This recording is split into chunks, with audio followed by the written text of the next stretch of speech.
Hello and welcome to TrackVia's Turning Ideas into Apps, Building Fast Apps with presenter Brandon Gill.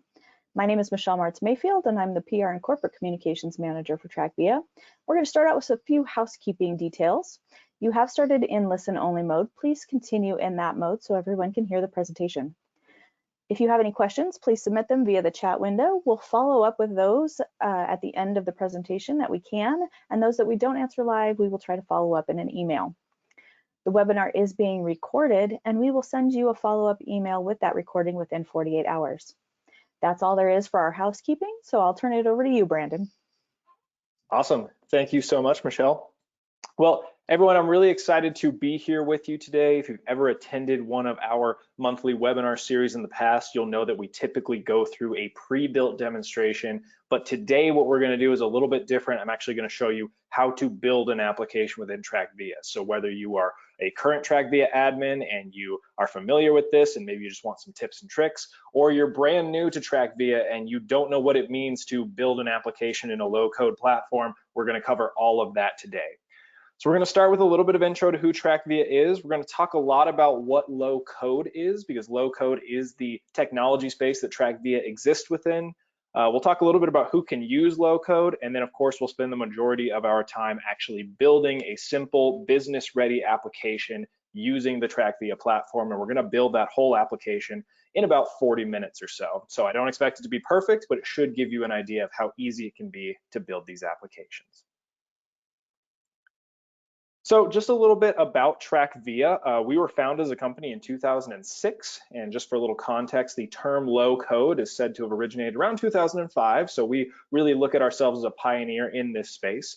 We're headquartered in Denver, Colorado, with around 75 to 80 employees and over 350 customers. I've got some of these customers highlighted on the right-hand side of the screen here. You can see the North Face, KSI, Honeywell, Sands, etc.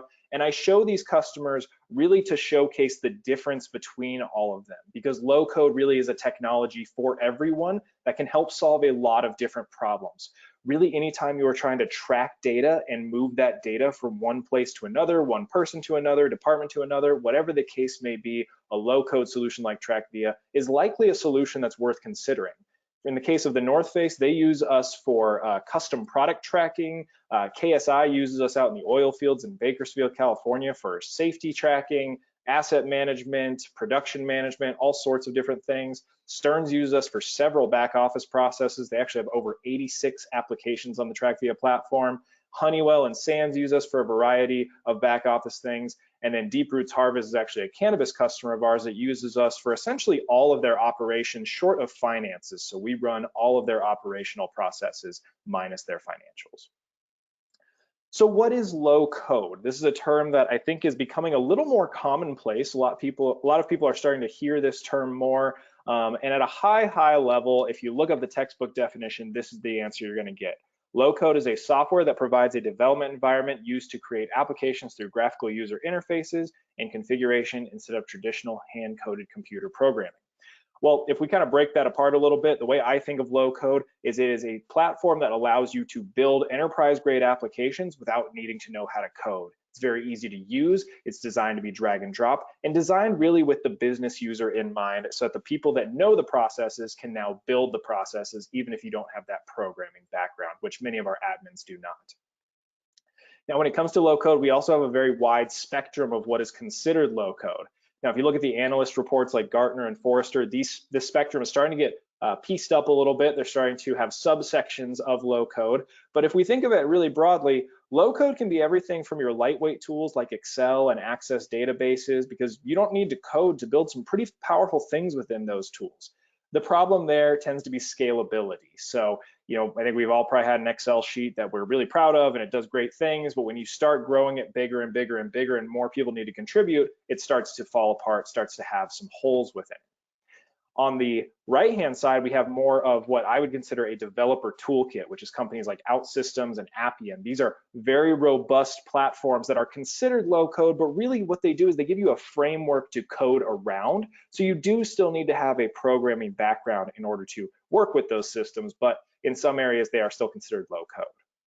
TrackVia sits in what I call the sweet spot of low code, where We are going to give you the scalability that the lower players do not, but you don't need to know all of the coding that's required with the more heavy players like the OutSystems and the Appian. It truly is a drag and drop experience. However, we do allow you to ingest some code for some more advanced functionalities. That's what separates us as a low code provider from being a no code provider. And when we think about who is low code for, really low code is for everyone. We focus specifically on business users who can utilize low code to build out the workflows that they're already comfortable with, even if they don't know how to program. But we also have several IT professionals that utilize TrackVia as well as another tool in their toolkit. When the business comes and asks them for something, they can pull it out and they can develop within TrackVia a lot quicker than if they were to hand code something or hand develop something from scratch. Now we're going to start to get into the demonstration portion, but as I start to kind of talk about what we're going to look through as we build within TrackVia, you're going to see a poll pop up that's going to ask you if you have a better understanding of low code after going through this brief overview. We're just going to have that up on the screen for a couple minutes while we talk about the demonstration that we're going to walk through today. And that demonstration that we're going to walk through is an employee request application. So essentially what I'm going to do is we are going to start from scratch in TrackVia. There's no application that has been created yet for this. And we're going to import a spreadsheet of employee information that's going to have information about people, when they started, what their positions are, things like that, in order to build a table within TrackVia. We are then going to create an individual table and collect employee requests. Now, these can be different types of requests, from a PTO request, maybe an IT ticket, or a break room request, whatever the request might be. And those requests might have different approvers. Obviously, we want our IT tickets to go to our IT team. We want our PTO requests to go to the person's manager, whatever the case may be. We'll then create forms in order to collect this information, and we'll put it all on usable dashboards that will also easily transfer to a mobile experience. At TrackVia, we do have a native mobile application as well. So we'll take a look at what that looks like here in a few minutes. So without further ado, let's jump on into it. So if I shift over to my second tab here, I am now in TrackVia. You can see my TrackVia logo up at the top left-hand corner. You can also see on the screen right now all the different applications that I have in this particular instance of TrackVia. So this is our demonstration instance that my team uses in order to demonstrate the product to a variety of different customers that cover a lot of different use cases. And you can just kind of get an idea of all the different things you can do with low code. So things like document routing, facilities audits, production management, quality control. All of these things, again, we're just tracking data and we're moving it using the tools of TrackVia in order to build out these applications. So if I want to start a new application, all I have to do is go here and press this button to create a new app. I'll then be taken to this screen where we'll say, do we want to start using a spreadsheet, or do we want to start from scratch? And I'm just going to start from scratch, and let's just call this a ticketing app.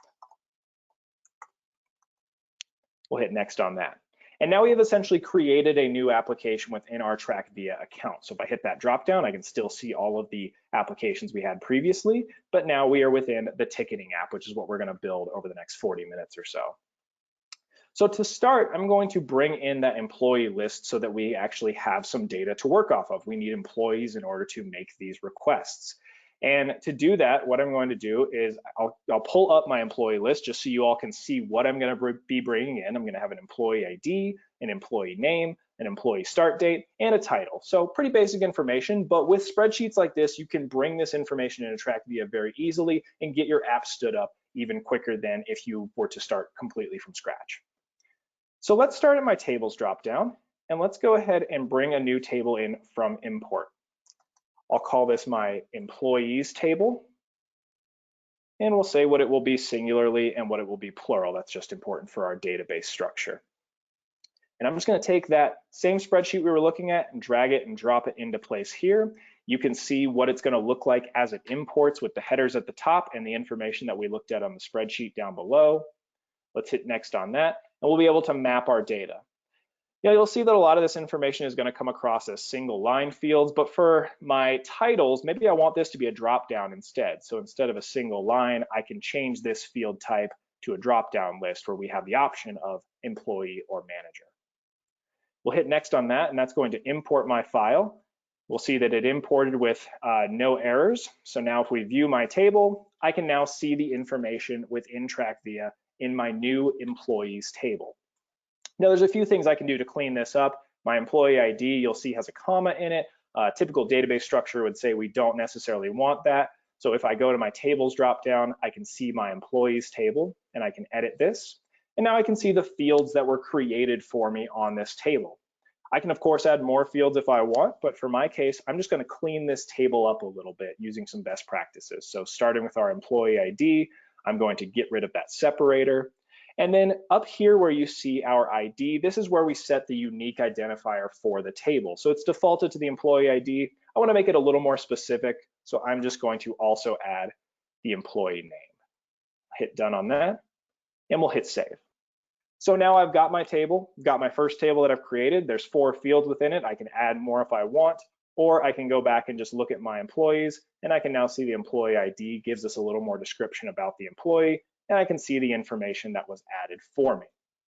Now, underlying any TrackVia application is a relational database. So we've already created that first table just by bringing in that Excel spreadsheet. So that gets us off to a great start. But now what we'll want to do is we'll want to add a secondary table so that we can actually collect employee requests as they come in. Now to do that, I'm going to go to my table relationships drop down here.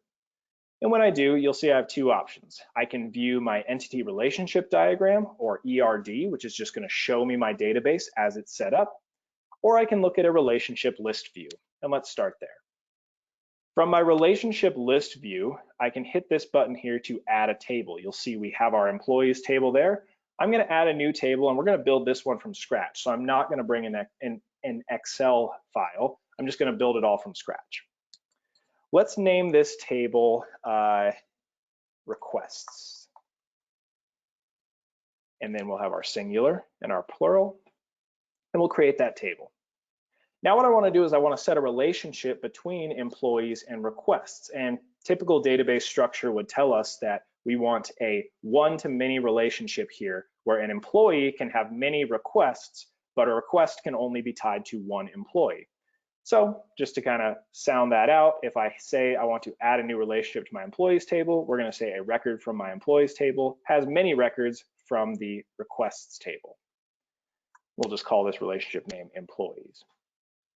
So now that we've made that one relationship, if I switch to the entity relationship diagram view, I can now see I've got a really simple database of employees can have many requests. So this is what's going to allow us to now create these requests. We're going to be able to filter these requests, send it to different folks, have different employees create them, all with these 2 simple tables here. Alrighty.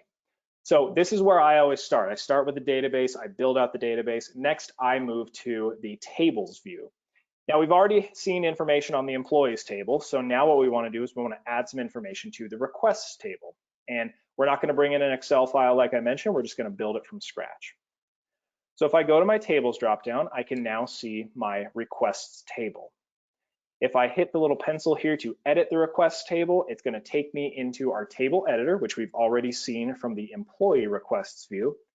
And with our table editor, I can just start to add different fields that I might want to collect when I'm going through a request. So it's going to default us with an auto counter field. Let's just call this our request ID instead. And I might say, what information do I want when I do a request? Well, I probably want a summary of request.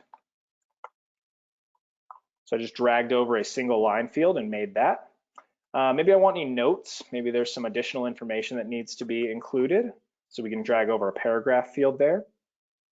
I might want a drop-down list to say what request types are there. So, you know, like I said, is this is an IT ticket? So it needs to go to our IT department. Is it a PTO request? So it needs to go to a manager. Is it an other request where we don't know what it is, but it doesn't fit one of these buckets, but we need to request something from somebody. So we can put some different options there for our drop-down menu. We might also want to request status. We want to know where it's at any given time. So again, we could drag over a drop-down menu and say it is pending, it's in process, or it is approved or rejected. We might have a date. What's the date of request? So when did you actually put this ticket in? And maybe when does it need to be approved by? Date of approval, something like that. And we can build out as many pieces of information here as we want. I want to cut this a little short just for time purposes, but you can see here we can just continue to build these things out and change it over time. We're not using any code, of course. We're just dragging and dropping over different field types and creating this table of information where we will fill in our requests. Now, one other thing I want to include is I want to think about it from the employee's perspective of creating that request. So we've got all that information. I also want to think about it from an approver's perspective. So what is an approver going to want to see? They might just need something as simple as a checkbox or a drop-down list that says, do we approve this? Yes or no? And just so we can have some more fun with it, let's include an image field just so we can use the camera. If we need to take a photo of something, maybe it's something that's broken, we can collect information that way. And maybe I even want a location field, which is going to say when you're making this request, is it going to, where are we making this request from? Is it from one of our facilities? Is it from the office? Is it from your house? Whatever the case may be. And I'm going to use this location at creation here. So it's going to allow me to just grab the location of a mobile device if we were to create it from mobile or wherever the computer's at if we make it from the desktop. Now, I'm also going to change this ID again just to make it a little more descriptive. So we'll have our request ID, and let's use our summary of request here. And let's hit save on that. So now we have two tables. We've got employees information and we have request information. Next, what we want to do is we want a way to actually collect this information. And we're going to do that in TrackVia using forms. So with forms, they're going to be broken out by table. So we've got our employees table and we've got our requests table. Now, for me, best practice is I always make at a very minimum 2 forms per table. I make a new form and I make a summary form. So let's go ahead and do that. So for the employees, if I want to add a new employee, I just hit that button and it takes us to our form editor. And let's just say I'm going to make a new employee. So this is someone new joining our company and we need to add them into the system. This is going to be very straightforward. We'll include their name, we'll include a start date, and we'll include their title, which is a drop-down list. I can make these fields bigger, I can make these fields smaller. I can also add headers up here. So let's just call this employee info. And I always like to add a little color into my form. So let's make this gray. And let's hit save on that. So we've got our new form. I also always like to make a summary form. Now with the summary form, what I'm going to do is I'm going to take the same information that I've got on my new form, but I'm just going to hit save as, so I don't have to recreate the form. I can just say employee summary, and we'll hit save as on that. Now I don't have any new fields to add to this necessarily, but what I might want to have is I might want to later be able to click into an employee and see all the requests that employee has made. So to do that, I can add what we call a view section. And what a view section does is it's going to allow us to look at the child table underneath our parent table and add views into this form. So in our case, employees is the parent and then requests is the child. So I can add a view section, and with my child views, I can just drag over a default view of requests so I can see employee requests over time. Now, we could do a whole session just on views, so I won't go into too much detail around views, but what this is going to allow me to do is just get a nice summary view of here's all the requests that any employee has made as I click into their information. So let's hit save on that. Now, let's do something similar for requests. So let's hit this button and let's say it's a new request. So I'm an employee, I'm making a new request, so I want some basic information for my request. So let's start by filling in this section.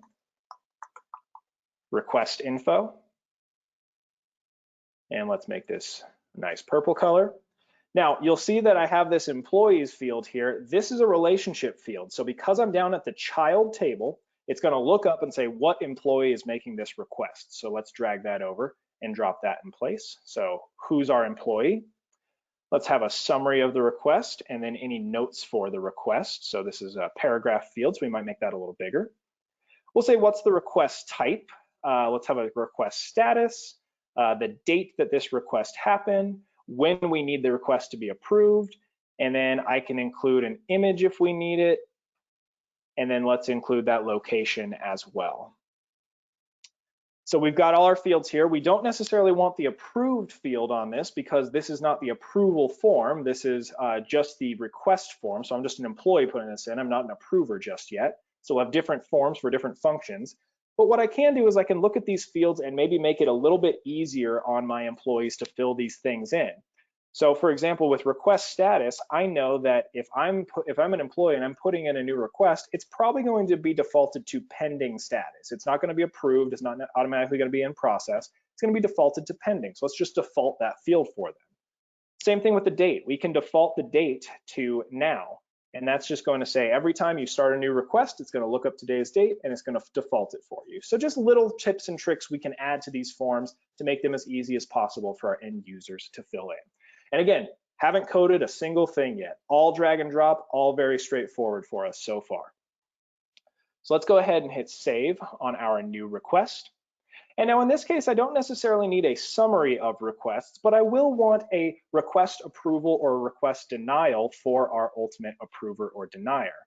So what I will do is I'll go ahead and hit save as on this, and let's just call this our request approval form.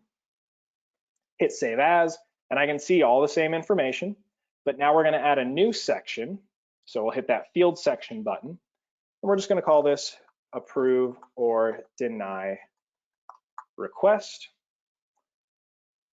And on here, we can now drag over our approved line, and we can drag that over so it's a nice drop down. And then what I like to do is just to save some space, I put a spacer in here just so the form looks nicer for us. All right, so now the components are starting to come together. We have our table where we can collect the information. We have our forms where we can actually fill in the information. So now we want to actually start to create the application experience. Now there's a few things that we also want to keep in mind as we create the application experience. One of the most important things is roles and permissions. Who can see what within the application? Now we can go back and forth with roles and permissions plenty of times, but what I will show you today is if we go to our roles dropdown, you'll see that I've got one default role for this particular application. We always start with a default role, but you can have as many of these roles as you want within TrackVia because we understand that people have a lot of users in TrackVia. You're going to have admins that see everything. You're going to have limited users that maybe only see one dashboard. So let me start, and I'll probably come back to this a couple times throughout the demonstration, but let's go to this roles dropdown, and you'll see within my default role, I have the option to set permissions as a limited user, which means they cannot make any functional changes like we've been doing. They can't add to a table, they can't add to a form, they can just enter information in TrackVia. Or I can be an app admin. Being an app admin does allow me to make those changes. So that's where you want your builders to be app admins. You want them to be the people that other folks go to and say, hey, it'd be great if we had this field or that field or whatever the case may be. So that's where we'll add people as an app admin. So what we can do is also put myself in as a user role. So I can see all of the users I have in this application. I want to put myself in this role so that I see things from the perspective of an app admin. Now, this is also broken down by tables, so I can click into my employees table and say, when we create a new record, use the new employee form that we created. And when we look at our default view, let's go ahead and use our employee summary form. So this is just where you fill in who's going to see what. And like I said, we'll come back to this probably a couple times before we're done today in the next 20 minutes or so.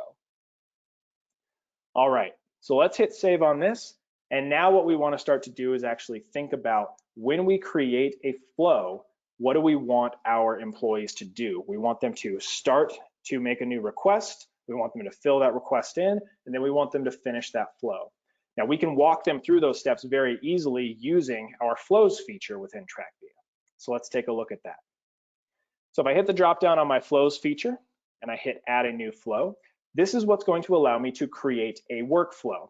Now, this looks kind of like a BPM tool. We're actually going to build out a total workflow. I think of it a little more as a process builder. So we're going to walk people through this process. It's a single process of forms that they're going to be taken to fill in to complete that process. So we might have many flows within a single application. So that's important to know.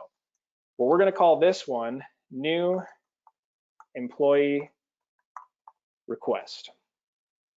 And it's going to be very simple. We have a start. From this start, we are then going to add a new task where we have a new request. and it'll be an add feature. So we're just going to add using our new request form. And we just connect our start to our new request, and then we're going to have an end. So it's really straightforward. We just want to be able to take our employees to that form, have them fill it in, and then they're done with their requests. And let's hit save on that. All right, so now what we can start to think about is how do we want the experience to look when our employees actually log in? So one of the things that we can do, and really the main proponent of what we're going to create, is dashboards. So within our dashboards tab, and you'll notice I'm walking through this tab or through this drop down here rather, and this is our admin drop down, and it's got all the main tools of TrackVia, and all of these things come together to create that application experience. So we've looked at the tables, we've looked at the forms, we're about to build our first dashboard, we've seen roles, flows, table relationships, ultimately we'll build some views. So all of these things come together almost harmoniously to create an application for you. So let's hit our dashboards and let's create a new dashboard. Now we can have a couple different dashboards here. In my mind, we're going to want a dashboard for employees that they can be permissed to so they can submit these requests. And maybe we'll want another dashboard. Let's call it an IT dashboard so that IT can go in and see all the IT specific requests that are coming into them. But for now, let's start here and let's just call this a request dashboard. So we might have everybody in the company permissed to this. They can see it. We're just going to add that flow here. So there's our new employee request. And on these dashboards, we can add a lot of different pieces of information. Maybe we want to add a shortcut panel. It's going to give us some buttons that we can click into to say, show me all of my requests. So we can open up our requests. Or I can have a search feature up here, or I can add data here. So there's a lot of things we can do with this shortcut panel. Now, the other thing I might add here, we only have our default views right now, but let's just add our basic requests. So this is just going to show us the requests as they come in. And we'll just drag that over and drop it there. And again, no coding to create any of this, but I'm able to just drag and drop these elements in order to build out a basic dashboard.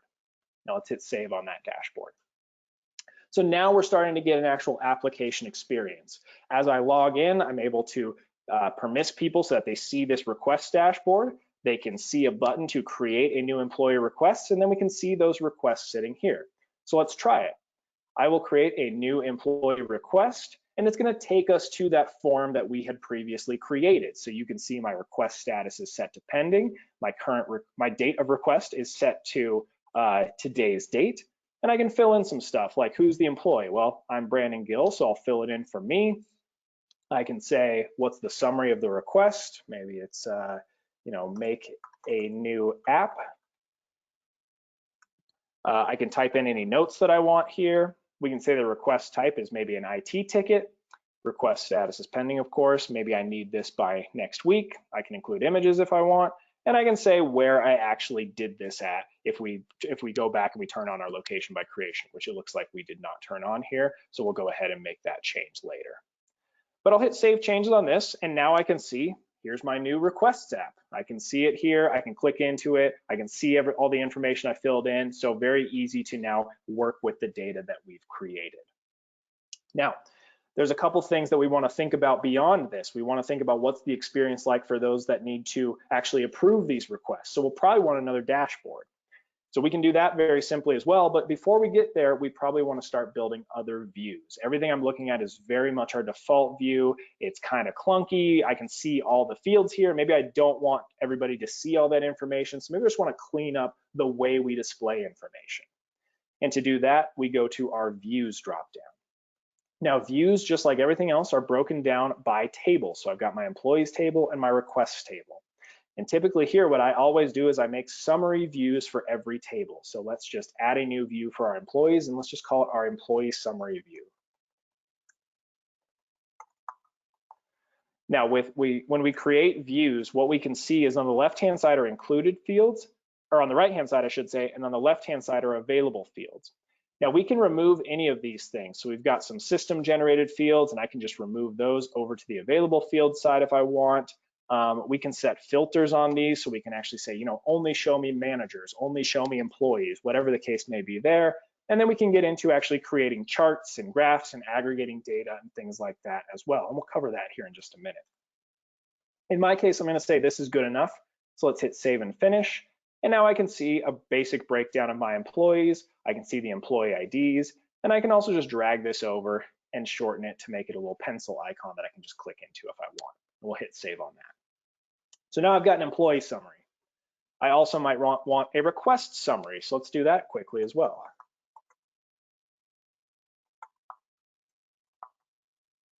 And again, we'll remove some of these system generated fields.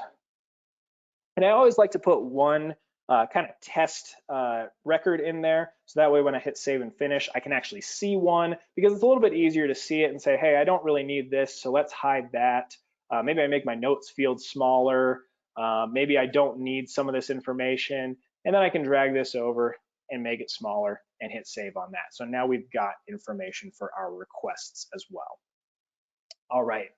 So now we've got this, we've got some basic views. Let me create another view. And in this case, I want to make a view where our IT team can see requests that are coming in specifically for IT tickets. I don't want them to see PTO requests. I don't want them to see any other requests. I just want them to see IT tickets.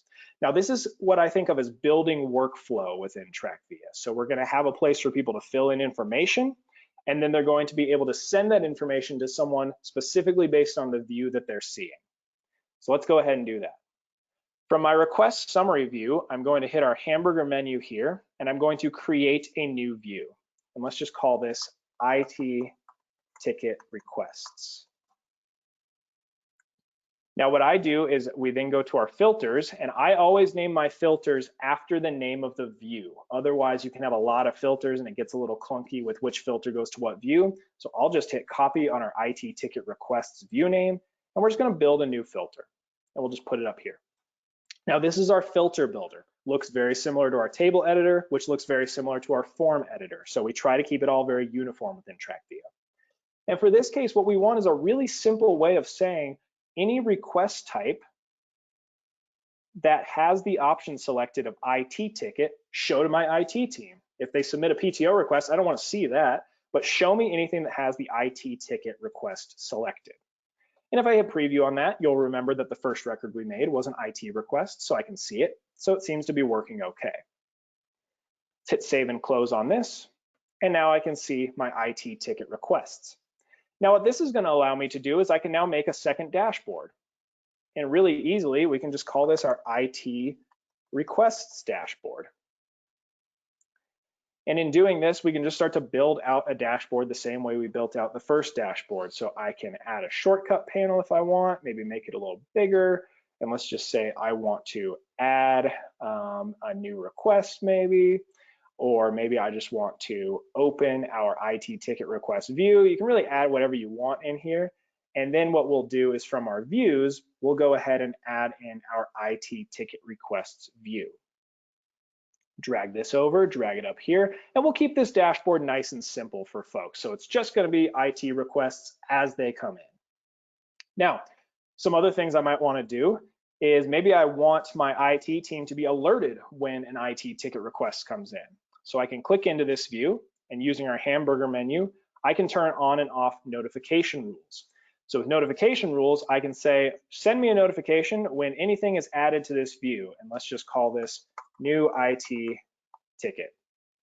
The recipient is me in this case, which is fine. And the delivery options, you can add a subject line or anything like that, but let's just keep it simple and hit save on that. So now I've got my IT request dashboard. I've got a general request dashboard. Let's do a little bit more work on the views just so we can see some other ways we can look at data, and then we'll wrap this up in about 6 minutes so that we leave time for some questions that have been coming in. So on the views, maybe some other ways we want to look at the data is we want to be able to see requests by status. And there's a lot of ways we can do that, but let's again start with our request summary. And if I go to our hamburger menu, I can go down, you'll see we've got different view types like lanes and timelines and maps and things like that. Let's do a lanes view here. Now a lanes view is sometimes referred to as a Kanban board. This is just going to show us the requests in their respective statuses. So let's say in this case, I want to look at request status. I want to see all of them. And I can select what information I want to be on here. So maybe I want the employee information, the request type, and the date of the request. And let's go ahead and hit save on all this. And now I can see I've got a more clean looking view that's just going to summarize what I want to see. So I can see the requests, I can see it's in pending, for example, and I can just kind of look at the data in a more friendlier way to the eyes, if you will. Now we can even add conditional formatting on this. I won't go through all of this, but it's very easy to add conditional formatting. So maybe we want to say, let's change the whole record. Let's make the card green when we are in the pending status. So when the request status is pending, make that card green, and then it will make that card green. So you could think of it like if maybe we want all IT requests to be red, all PTO requests to be orange, just different ways of looking at it and be able to visually see the data very quickly. Now let's go ahead and add this to our requests dashboard here. Our lanes view shows up with a nice little road lane there. And I can hit save on that. And now again, we have another element to our dashboard where I can see the requests as they move throughout their different statuses. Alrighty, so we've gone through quite a bit here. Another piece that I want to actually talk about is our mobile experience. So if I bring over a mobile application that I've got sitting here, what you're going to be able to see is, just go ahead and do this. I've got an iPad sitting in front of me. So we are native on both Android and iOS. And as I've been building all of this in front of you in the last 30 minutes or so, we've been doing it all on desktop, but it's all automatically going to be available for me on the mobile as well. I can click into my ticketing app. I can go to my request dashboard, and from a mobile device, I can now submit an employee request. This is going to render the exact same way that it rendered for us on desktop, so there's no lag between them. Additionally, with the mobile device, we can take advantage of the mobile device's capabilities. So we can do things like photo capture, location capture, barcode scanning, signatures, all of that stuff's fair game, and anything we build on the desktop automatically becomes available for us on the app. So let's see, who's our employee in this case? Let's say it's Logan Copus. Let's change it up a little bit. Summary of requests is maybe PTO. Maybe the notes is I have a wedding to go to, so I'm not going to be able to be at work this day. For the request type, let's say it's PTO. This is going to default to pending. The date of the request is here. Maybe I need it to be approved by tomorrow. I can take an image. Maybe I take a photo of my plane ticket to verify that I will in fact be going somewhere. In my case, I'm just going to take a photo of the cords in front of me here. I can tag my location, and this is just going to tag to where I'm sitting right now here in Wheat Ridge, Colorado, and we'll hit save on this. Now that's going to create a request for us from a mobile device, and it's just going to take us back out to the dashboard here. And if I move the mobile device over and I refresh my screen, it's now going to show up as a request within TrackVia, and I can see it here. It's sitting in my pending status. If I want to move it to in process, I can, so we can move those cards around on the lanes view. But I won't have gotten any notifications because it was not an IT request. So we're not going to see that over here on our IT requests dashboard because it was a PTO request and not an IT request. However, if we were to go back and make a new one quickly, and let's just say it's me again, need another new app, type in some notes, this request type will be an IT ticket. And let's just say I need it today, and I hit save changes on that. That's going to pop out. I can now see it here on my dashboard, but there's a few different things that will have happened because in this case, it was an IT ticket and not a PTO request. One of those things is it's just going to be available for us in our IT ticket request. So there's the new one we created. I can see the information there. Now, you'll also recall that we had a notification rule set up that said, if I add a new IT ticket request, I want to email our IT team, which in this case is just me. But if I drag over my email here, what you're going to see is 0 minutes ago, I received this email notification letting me know as the IT team that I got a new IT ticket request. I can see the ID information, I can see the summary of request, I can see the status, the request type, all that information. So we're sending automated notifications out of TrackVia as well to alert our IT team about the request at hand. Now I want to pause here. We've done quite a bit of information. We've gone through quite a bit, I should say, in the last 40 minutes. So let's just recap a little bit on what we've accomplished. We were able to create a database within TrackVia. We were able to bring in table results through an Excel import. We were able to add information to those tables. We were able to create customized forms in order to collect information. We were able to put that information on dashboards and then filter those dashboards accordingly so that only the correct people see that information and are alerted of that information. We did all of that without ever coding. Now, TrackVia is a low-code system. We can inject some code into it for some more advanced capabilities, but we didn't have to do that today. And in the last 40 minutes or so, really 30 of it that we've actually been building, we've created an enterprise-grade application. Now, obviously, is this perfect? Absolutely not. We've only done it in 30 minutes, but it should give you a good idea of how quickly you can stand up these workflow processes using a low-code system like TrackVia. It doesn't need to be hard anymore, and we're enabling citizen developers to really take control of their processes and be able to build out their own applications without needing to know how to code, without needing to go to IT, without needing to wait around for red tape to be cut, and they can just build these processes and stand these things up very quickly. It's much faster than traditional programming, takes a lot less resources than traditional programming, and frankly, it's kind of fun too to build these applications. It's really enjoyable to see these things come to life. Now, I'm going to stop here just in the instance of time. We've got about 4 minutes left here. I do want to make sure we get to a couple of questions that came through. But before we do, just one last slide I want to showcase before we address those questions. Just some final notes here. We covered a lot of information, so if you have any questions, I've included my email here. Feel free to reach out with any questions that we may not get to today, or if you want to speak to someone else at TrackVia, we can certainly set that up for you. Additionally, we value your feedback. This is the first of many of these webinars that I've done where we're actually building an application from scratch, so I'd love to get your feedback. There's going to be a little survey that's going to pop up with about 3 questions on it. You can fill that information in, and if you wouldn't mind doing that, I'd really appreciate it so we can continue to make these webinars better month over month. Now, we've got about 3 minutes left. There's a couple of questions here that I want to address. Let's see, the first question here is, you mentioned you are a low-code provider. Can you talk about what languages that code is written in? Certainly. So we didn't see any of it today because we just focused on the dragging and dropping interface of TrackVia. That allows us to build most of our applications. But when it comes to coding, we do what we call application scripts, which is where you can make different calls to different tables without necessarily having the relationship there and things like that. We do that in a scripting language called Groovy, which is an offshoot of JavaScript. We will have a release, I believe it's later this year, but don't quote me on that, where we will allow JavaScript as well. But for right now, that is within Groovy. I think we've got time for a couple more questions. Let's see.